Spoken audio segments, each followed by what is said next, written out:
Diego, this is your 28th fight in the UFC. Still got it. How's it feel right now? It feels great, you know. 28th fight, not including the fights on Ultimate Fighter, but 28th, you know, 28th's a good number, and that's almost about how many pounds he had me by after the fight. He weighed in at 195. I weighed in at 173.5 after the fight. 22 pounds. I was at a deficit, but you know, it ain't the size of the dog, it's the fight in the dog, and I have a lot left in me. Diego, yesterday he kissed you on the nose at the weigh-ins. What was kind of your reaction to that, and did it kind of fire you up more for today?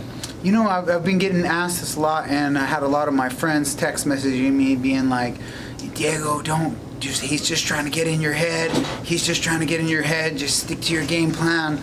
And I was like, honestly, you know, he did me a favor. After all the fights I've been in, the losses that I lost, the KO losses, you know, the injuries, you know, the knee injuries when Marching Hell was trying to rip my leg off and left me with a knee injury, you know, just, you know, the hand injuries, all these injuries, you know, that come with it, you know, and the brain injuries are the worst, you know, getting cracked in the nose by Joe Lozon and breaking my nose, you know. I realized this is the sport of war. You know, so sportsmanship, and it doesn't really apply to this sport. We're warriors. We're straight up warriors. And you have to have in your mind's eye intention that I'm going out there to hurt this man. If you don't have it in your mind's eye to go out there and hurt that man, you're not going to go out there and hurt that man. You're going to go out there and try to play points. And then you get hurt, because that's what happened to me. So going into this fight, I had a little bit of my teammate rub off on me. You know, Platinum Perry rubbed off a little bit, that savage killer. When I was like, you know what, maybe that's why God brought him on the team, because I needed to let that savage killer, the real nightmare, back out.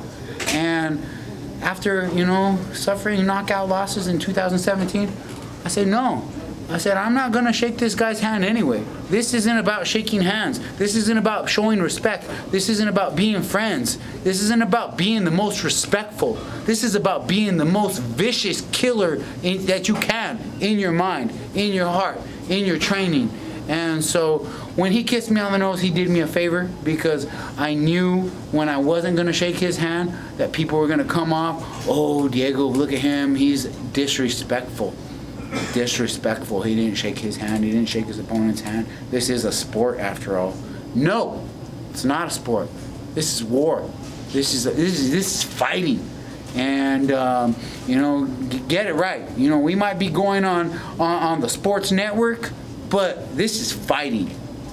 Diego, like earlier today, I saw you running through the hotel around like midday in a sweatsuit, like kind of psyching yourself up. Is that something you always do, and was this just trying to get the beast? It's just going with the flow of the energy. You know, I had somebody, a real wise man, come into my life. This wise man came into my life, and when we first crossed paths, he asked me. He said, Diego, why Diego? Why you never become champion? And I looked at him like, man, are you really asking me this question? Are you like just being disrespectful, or are you like really asking me this question? And I said, I had to think about it, look him in the eyes, and be like, okay, you know. But he got my wheels spinning. He said, you need to get back to the Diego of the Ultimate Fighter. He said, you were hungry. You wanted that more than anything. You know, you were doing the mind, the yoga, the mind, you know, out in the storm. You know, that Diego, you got to get back to that, he told me. And so I thought about it. I didn't see him till the next time. Next time I saw him, he had another question for me. He said, Diego, who's the greatest warrior of all time? And I said, oh man, I'm not gonna let him mess me up on this question this time, because he got me last time. He really mentally wrecked me. I'm coming with my A game on this answer. I was like, had to be David. He killed thousands, tens of thousands. Had to be David. He said, no man, it's Jesus. He win the real fight. I'm like, man, he got me again. But anyways, to make a long story short, you know, I was getting back to me being Diego. You know, call me the Zen master, call me the nightmare, call me the yoga, call me whatever you want. The reason why I've been able to stick around so long in this sport is because I am an adaptive man. I continue to adapt. I've continued to keep the mind open to different ways of how can I anti-age? How can I naturally, I have been natural my entire career. My body shows it. Why am I around? It's because I wasn't like all those other guys that were cheating and doing juice and doing human growth hormone and got big old hands and big old knees and big old foreheads. No, I still look young. I still look like I did when I came into this sport.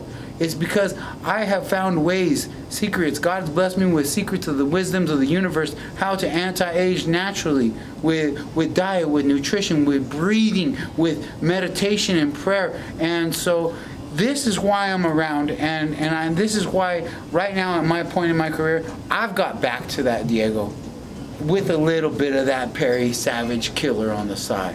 Who was that wise man? Was it Mike Perry? No, the wise man, the wise man was not Mike Perry. The wise man's a good friend of mine. His name is Jonas, and he's a come and kind of go. He's from Nigeria. He's an African Rasta man, but he really is a wise man. And you know, if he don't even watch none of this, so he won't even he ain't even gonna see this. You know, maybe someone tells him. I think all he got is Facebook, so maybe if he sees it on Facebook. Diego, I mean, you mentioned Mike Perry. You're an OG of the Jackson Wink Gym. Was it difficult for you just, you know, seeing all the back and forth that has been going on? You know what? It has been. It has been a little difficult, just because I was so hyper focused on Craig White. And all of this happened within 10, 11 days before the fight with Craig. And me being a team captain and the real true OG, the one that started this, I started it. I opened the door to UFC, to Greg, to the original Jacksons before Cowboy was ever around. You know, I heard in an interview Cowboy say, "Yeah, Diego left." Yeah, I left for 2 years, but when I left, I said I had a meeting with Greg. I sat down with him and I said, "Greg, I'm gonna go to California for a couple of years. I'm gonna leave the team. I don't feel, you know, my heart says, you know, I didn't feel what was going on at that point, but I never ever talked bad about him. I never ever said nothing in the public. It was just a meeting. All right, you know, I love you still. A hug, even, you know, it hurt to leave. You know, I still remember that feeling, you know, that soul tie breaking. And you know, but with the whole Cowboy thing, you know, I just was hurt because my coaches and Winklejohn and Chad Smith are solid stand-up guys, and they really are, and that's why they're in my corner. I have a lot of other options, and they're in my corner.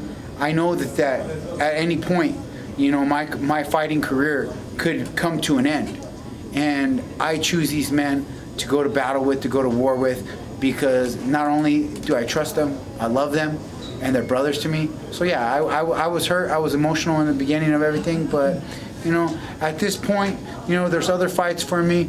Cowboy's got to fight Perry. It's gonna go down. You know, I'm gonna watch, and I'm gonna help Perry train, be that good wisdom motivator for him, because he's a little bit on the wild side.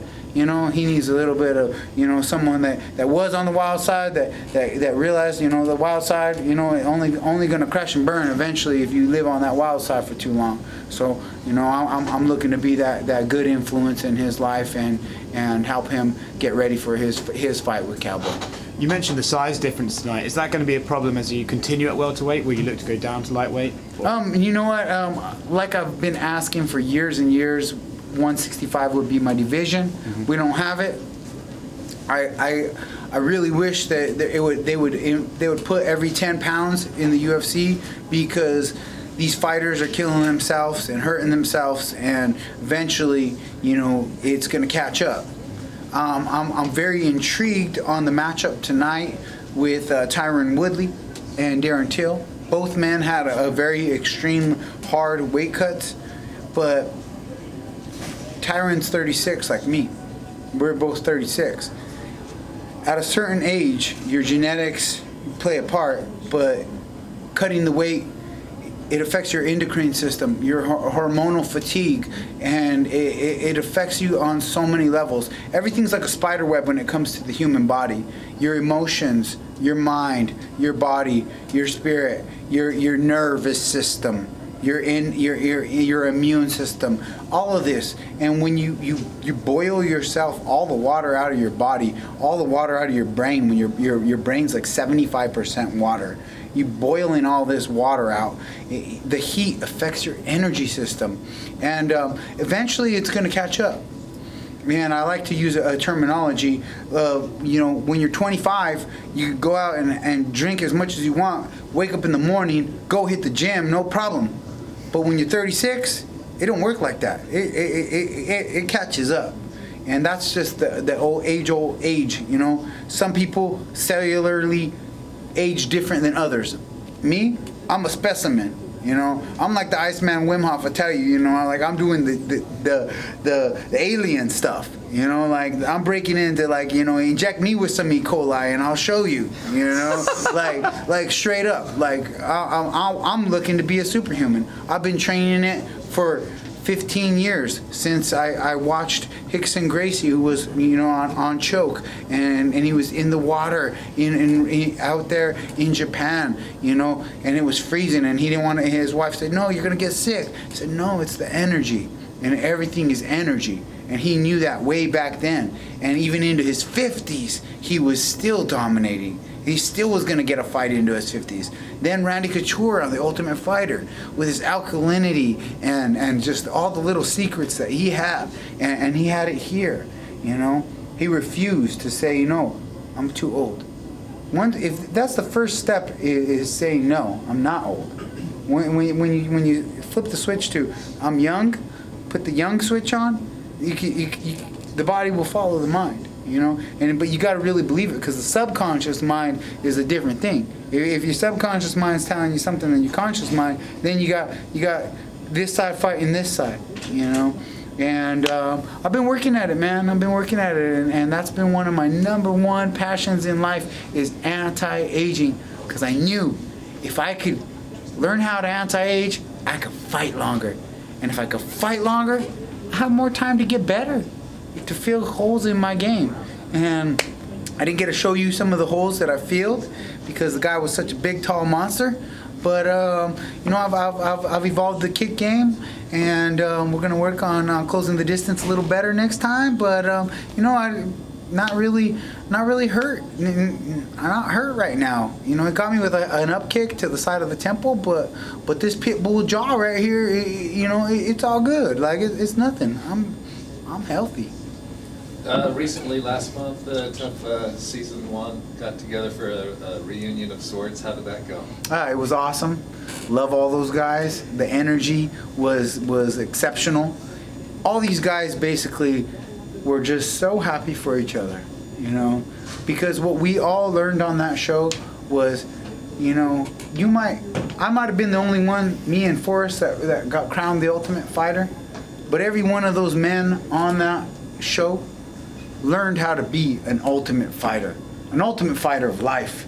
And every single one of those guys is doing good, and no one is dead, no one is, you know, sick, and we were just all happy to see each other, you know, some more successful than others, but you know, success is in the mind, you know. Success is, you know, you can be rich in a lot of ways, not just money. And all of us Ultimate Fighters were rich when we were hanging out with each other, happy for each other. The only one that didn't show up was Koscheck, and he said, "If you ain't gonna pay me, I ain't gonna come." So he decided not to make it, and it was unfortunate. I was looking forward to seeing him. What surprised you the most after seeing everybody? You know, it was just really cool to sit down with Mike Swick. He came all the way back from Thailand. He lives in Thailand now. He runs AKA Thailand. And Mike Swick's like, Diego, I tried so hard to be the last man standing, but you got me. You're the last man standing. And he gave me my props, said, you're the last man standing. I said, yes, I am. I'm the longest lasting, the last man standing, and you can put that on a meme. Thanks, guys. Thanks, Diego. Thank you, Diego. Appreciate it.